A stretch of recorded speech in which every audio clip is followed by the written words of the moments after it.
Welcome to Talking Up Music Education, a podcast from the NAMM Foundation.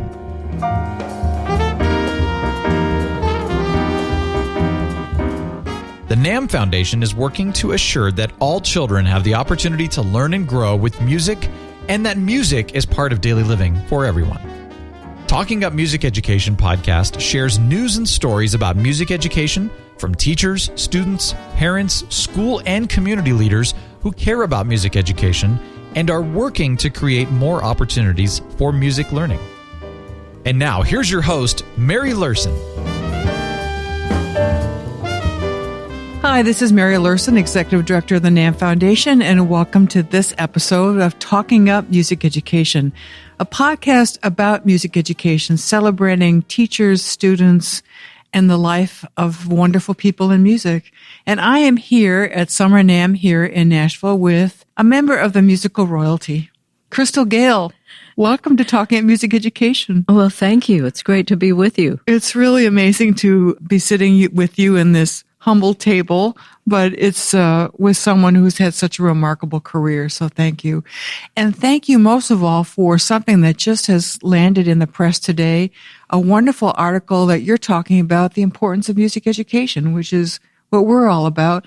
Why have you stepped forward and talked about its value for all children? We need music in the schools because, to me, music heals. So I think no matter if it's when you first start out in kindergarten, I remember, singing in kindergarten, singing everything. And every grade, we had something that I just look in my mind and I see it. It was there. Of course, going back to Kentucky, where I was born, we lived in the holler and music was a part of our life. It wasn't something that we didn't take it for granted. It was just people would sit on the porch and sing and play and carry on. And we just went on to Indiana, where I grew up. When I was 4, we moved there, and we took what was in on the front porch to the living room, so we didn't, scare our neighbors. But music with my mother was a singer; she'd sing with her twin sister. My father played guitar. It was just everybody in the family, so it was all around me, and so I was just elated when I found music in the schools. And that was at Wabash, Indiana. Right? Wabash, Indiana. I mean, I was in all the choirs. I was in swing groups. But we had really, really good teachers. And they loved what they did. Mm-hmm. They weren't there just for a paycheck, which, I think, and I say that because you can feel it with a teacher. You know that they love what they're doing. And Mr. Steiner in high school, my music teacher, he loved it. And everybody that was in our choir, our swing groups, he worked with them. He loved it. He would take them aside and help if they needed help. He nurtured me. It's so empowering for us to hear the story of the remarkable Crystal Gayle going to high school choir practice. Because we learn about this career, we recognize this career and celebrate all that you've given us musically. And then to realize that you were kind of like almost every other kid, not quite, but you were, you were in the flow of a regular, normal public school. And there was this music education opportunity, which is ultimately what we're working for. So yes. No matter who the child is, where they are, if they come from a musically rich family or they just have a chance to dabble, that they're going to become a different person if they have a music education. Definitely music, any arts should be in the schools. And I think I really thought when I went to school and graduated from Wabash High School, that was the norm for every school. And it wasn't.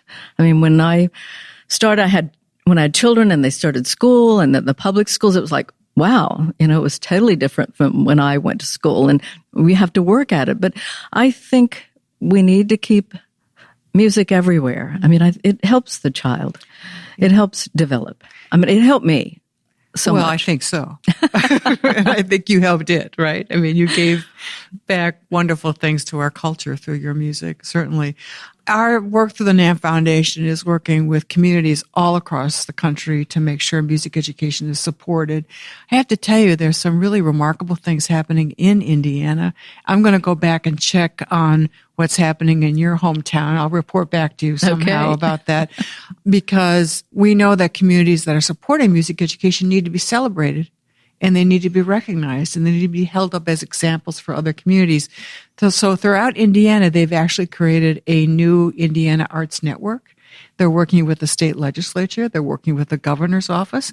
They're taking the message to the halls of the state capitol, and they're making sure that every child in Indiana, they want Indiana to have the best music education in the nation. Oh, I think that's great. So I'm glad that's going on. I want to keep you posted about that. I know when I was back in Wabash a couple years ago, that Gary Chapman, who was a great artist, great writer, songwriter, he was there actually going to different schools and doing songwriting classes. Mm-hmm. And I thought, that's just so wonderful. And that was, I think, with the Honeywell Foundation was bringing that into the community around Wabash. So all these forces are coming together, and Indiana is not only Indiana, but many other states too. But it does take concerned people. We have to just be in there pushing. It's concerned people that care for their community, care for the children, want to see them do the best they can. Having music, not just in the schools, but as you said, in the community, in all the arts, outdoor festivals, but having the kids come to sing. I mean, we would sing in the swing groups that I was in. We would go and do all the social clubs or anywhere we could. We just had fun. And so we were taking the school and the arts out of the school, but to bring it to the community. That's so wonderful. So I loved reading your pages and pages and pages and pages and pages of your bio. I mean, 20 chart-topping #1 records, right? Numerous awards, so many to mention. One thing I didn't know is that you were in a soap opera. You want to tell us about that little artistic journey you took through Another World, right? Yes. Gary Morris and I recorded a song called Another World. And it was the theme song for the soap opera. And I got to appear on the soap opera for a whole week. And that was getting up like 4:00 every morning, getting on that set. And you played yourself. I played myself. Yes, and I was being stalked.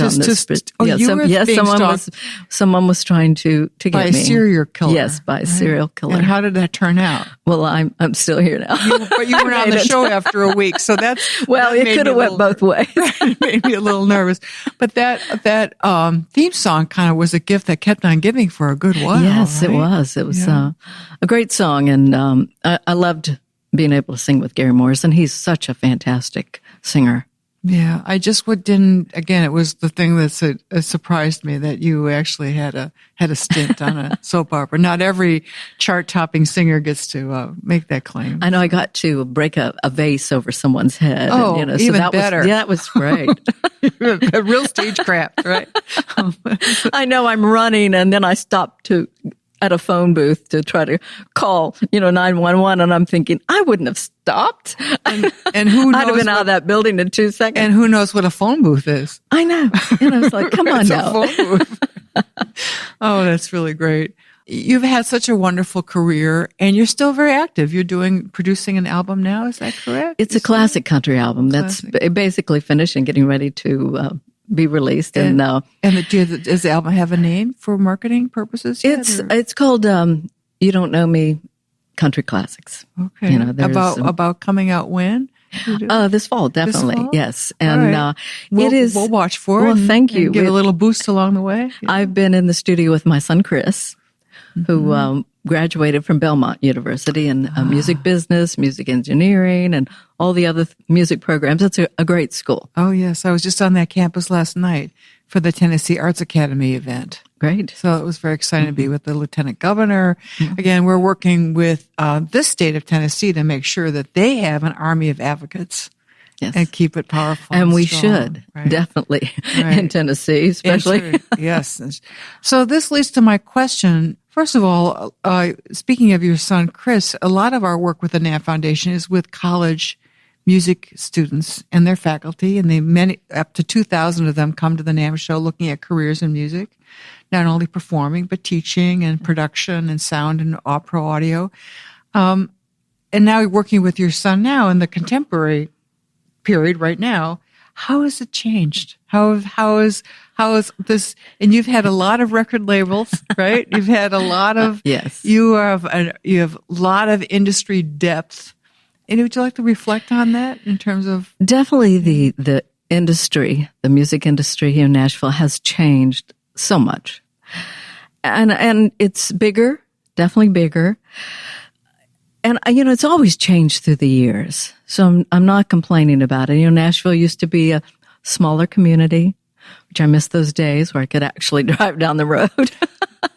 Yes. Now it's like, you got to plan. You got to plan. You got to plan that route you're going to take.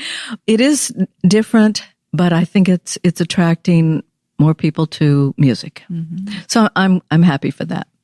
And the business of music, as an entrepreneur, as someone who's, an artist, solo artist, is it now that you can control the product stream differently or better than when it was all the record label attachments? I mean, that's a major shift, right? It's definitely a major shift to, you can have your own record out on your own label, the iTunes, just YouTube, anything. And there's been a lot of people that have made it with that. Mm-hmm. So now that it's opened the doors, you might not have all the big record companies. They're there, but they're probably not as important mm-hmm. as they used to be. I look at people coming in. Like I said, just sing, be in music no matter what, and who knows when that break will come. Mm-hmm. Just sing with passion. Yeah, sing with passion. Or work with passion, and compose with passion, arrange with passion. Yeah, and, play your instrument with passion. And turn those knobs with passion. Right, gig with passion. Yes. Right? Yeah. Do you spend a lot of time out performing? Is that part of the schedule as well? If we do 30 to 50 dates a year, that's plenty. The ones that you select. I used to do so many, stay on the road a lot. But, the less you do, you sometimes think, okay, maybe it's time to stay home. And wasn't there a famous story in there about a tour bus getting... Oh. I did dig deep. I had fun reading about something, right? We had just gotten off the road and parked our bus at Prevost, the bus company, and we were flying. So we took most of our instruments off the bus, which we were lucky because our bus was stolen. And anything that was not nailed down was sold along the way. It was different. That would be a good theme for a country song, don't you think? I think so. I think there might have been somebody write something. Someone needs to work on that. Yeah. Well, we're so delighted that you're here with us in Nashville. We are celebrating you today with the American Eagle Awards for the National Music Council. NAMM's been involved with that organization. I know this is a long list of many awards, but what does it mean when your colleagues come together to celebrate you? This is a very special award, getting the American Eagle Award, and I think it's because it's not just a country music award show, and it takes in a lot of aspects of the music. Mm-hmm. And being with Patti Smith and Harry Shearer, that is just exceptional company. Yeah, we are. So I'm excited. Big, exceptional company for us. I want to tell you that you're all here and that we've had this time with you to talk about the value of all that you've given to our culture. Really, we thank you and we honor you here. You honor us by the way you're supporting music education. Your voice truly matters to all of us that are working in music education. When you say music education is important, then we go back and work harder at it because know that it may make something to you. Any final thoughts you'd like to leave us with? Music has been wonderful for me. Even though I support music and I support it in schools, but it supported me in my early years. It gave back to me, and the school system gave back to me. They were there for me as a child, and we have to be there for our children now. Beautiful. We're going to give you some reports on Wabash, Indiana, so you know what's going on there. Make sure that they know that you care Yes. about what's going on there. We'll make sure that's communicated as well. So, again, I thank Crystal Gayle for being with us here at NAMM, Summer NAMM, part of the American Eagle Awards happening later this afternoon with the National Music Council. And thank you all for joining me on this edition of Talking Up Music Education, a podcast of the NAMM Foundation. Thank you, Crystal. Thank you.